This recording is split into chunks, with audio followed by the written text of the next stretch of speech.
Daily Words of God. What kind of life is the spiritual life?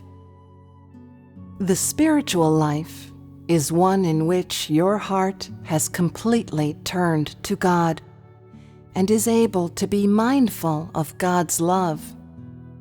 It is one in which you live in God's words and nothing else occupies your heart, and you are able to grasp the will of God today and are guided by the light of the Holy Spirit today in order to fulfill your duty. Such a life between man and God is the spiritual life. If you are unable to follow the light of today, then a distance has opened up in your relationship with God. It may even have been severed, and you are without a normal spiritual life. A normal relationship with God is built upon the foundation of accepting the actual words of God. Do you have a normal spiritual life? Do you have a normal relationship with God? Are you someone who follows the work of the Holy Spirit? If you are able to follow the light of the Holy Spirit today and can grasp God's will within His words and enter into these words, then you are someone who follows the stream of the Holy Spirit. If you do not follow the stream of the Holy Spirit, then you are undoubtedly someone who does not pursue the truth. The Holy Spirit has no chance of working within those who have no desire to improve themselves, and as a result, such people are never able to summon their strength and are always passive. Today, do you follow the stream of the Holy Spirit? Are you in the stream of the Holy Spirit? Have you emerged from a passive state? All those who believe in the words of God, who take the work of God as the foundation, and follow the light of the Holy Spirit today, they are all in the stream of the Holy Spirit.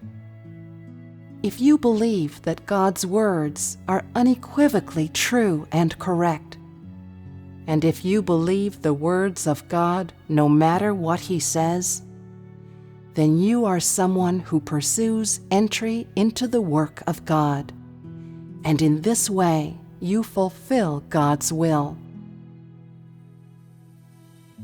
To enter into the stream of the Holy Spirit, you must have a normal relationship with God, and you must first rid yourself of your passive state.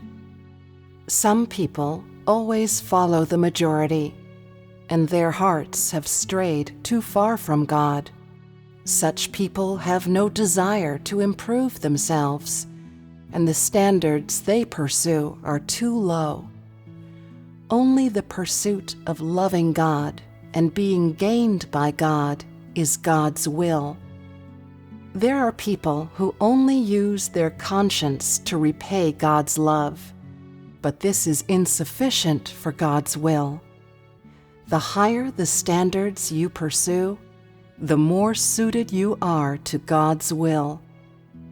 As someone who is normal and who pursues the love of God, entry into the kingdom to become one of the people of God is your true future, and a life that is of the utmost value and significance.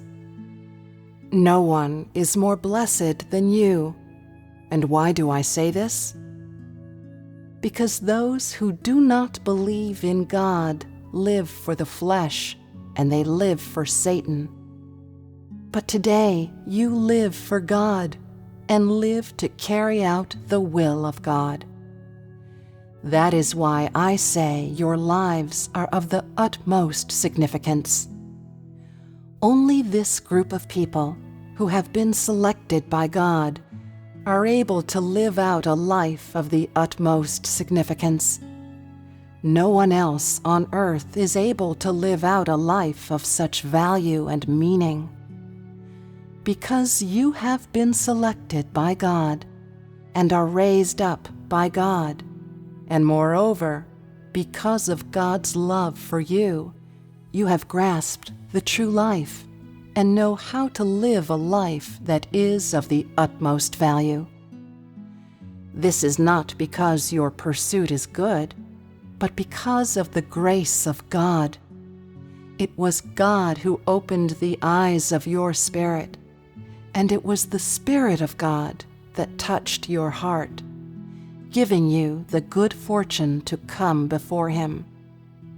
If the Spirit of God had not enlightened you, then you would be incapable of seeing what is lovely about God, nor would it be possible for you to love God. It is wholly because the Spirit of God has touched your heart that it has turned to God.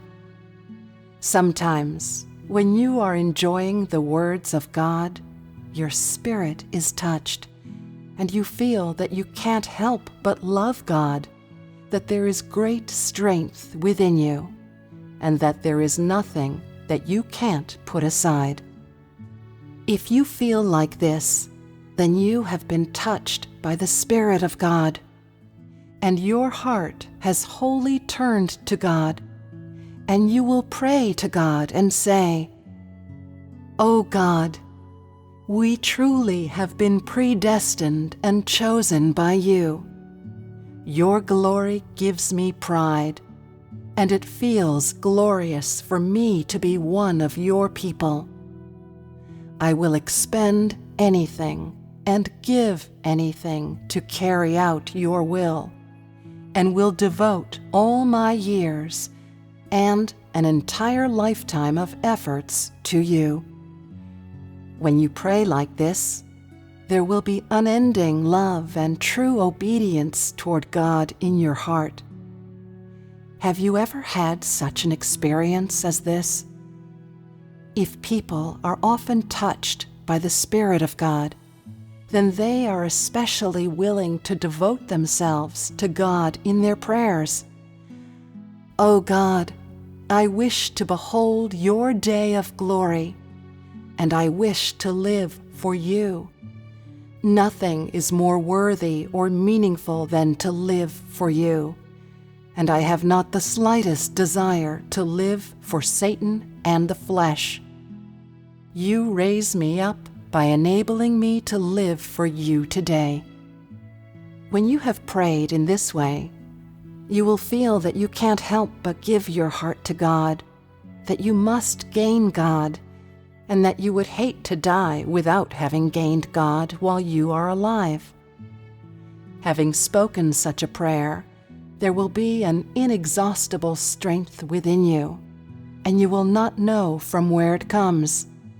Inside you, there will be limitless power, and you will have a great sense that God is lovely, and that He is worth loving.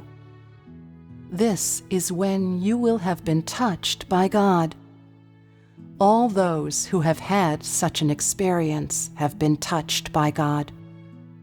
For those who are often touched by God, changes occur in their lives. They are able to make their resolution and are willing to completely gain God. The love for God in their hearts is stronger. Their hearts have completely turned to God. They hold no regard for family, the world, entanglements, or their future, and they are willing to devote a lifetime of efforts to God. All those who have been touched by the Spirit of God are people who seek after the truth and who have hope of being made perfect by God.